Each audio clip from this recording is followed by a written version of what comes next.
राष्ट्रवादी युवती अध्यक्ष किरण माशाळकर यांनी केली युवतींच्या समस्यांची पाहणी व युवतींच्या समस्या सोडवण्यासाठी कायम तत्पर। पुणे स्वारगेट इथं घडलेल्या घटनेनं बसेसमध्ये महिलांवर गैरगोष्टी करण्यात आल्या, तर सोलापूरच्या ठिकाणी सुद्धा असेच बसेस पडलेल्या आहेत।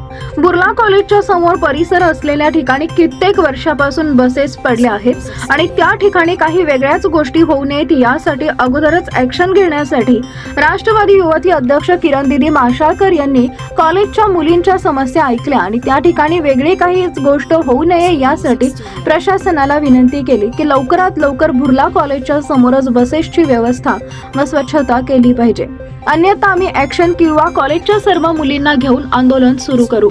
या मुली सुरक्षित नाहीयेत असं किरण दीदी माशाळकर यांनी म्हटलंय। या महाविद्यालयात शिकत आहे। आमच्या कॉलेजच्या समोर हे बसेस पडलेले आहेत। कित्येक वर्षापासून आम्ही हे बसेस पाहत आहोत आणि हे बसेस असं पडल्या कारणाने इथं कित्येक जण मुलं वगैरे येऊन काही ते जे घटना घडून आहेत ते घटना इथे घडतात ते घडू नये या कारणाने मी दीदींना विनंती करते की हे जे आहे ना बसेस पडलेले त्याच्यावर ॲक्शन घेऊन इथे जे अस्वच्छता आहे ते साफ करून आणि इथे एक कंपाऊंड बांधले पाहिजे अशी माझी दीदींना विनंती आहे आणि हे जेवढं लवकर होतील तेवढं बरं होईल असं माझं आग्रहाची विनंती आहे दीदींना। बुर्ला कॉलेजला मी विजिट दिल्यानंतर मला इथल्या युवतींच्या इथल्या मुलींच्या तक्रारी आल्या की कॉलेज समोर ह्या बसेस आहेत, हे तुम्हाला दिसत आहे तिथे बसेस सगळे, तर सगळ्यांना माहिती आहे की पुण्यामधले झालेली घटना, त्यासाठी आमच्या युवती आमच्या मुली कॉलेज इथं समोरच असल्या कारणाने हे टोटली असुरक्षित आहेत आणि ह्याचे लवकरात लवकर ह्या बसेसची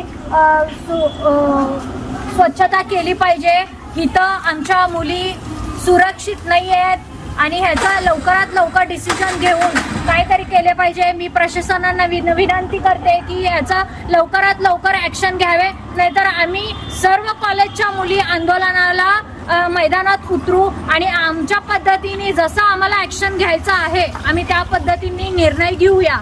या मुली अजिबात सेफ नाही आहे मला असं वाटत आहे, तर त्याच्यासाठी मी यांची तक्रार ऐकलेली आहे, तर त्यामुळे मी आज या कॉलेजच्या ठिकाणी येऊन कॉलेजच्या मुलींसोबत हे तुम्हाला परिसर दाखवत आहे। इथं किती मुली इथं